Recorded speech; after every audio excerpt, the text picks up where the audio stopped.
Czytanie z Ewangelii według świętego Łukasza.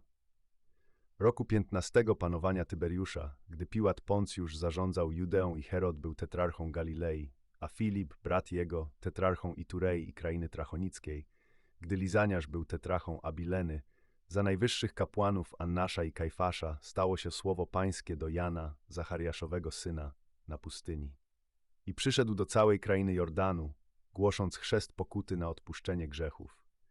Jako napisano w księdze mów Izajasza proroka, głos wołającego na pustyni, gotujcie drogę pańską, torujcie ścieżki Jego. Wszelka dolina będzie wypełniona i każda góra i wzniesienie zniżone będą. Krzywe drogi staną się proste, a ostre wygładzone będą i każdy człowiek ujrzy zbawienie Boże.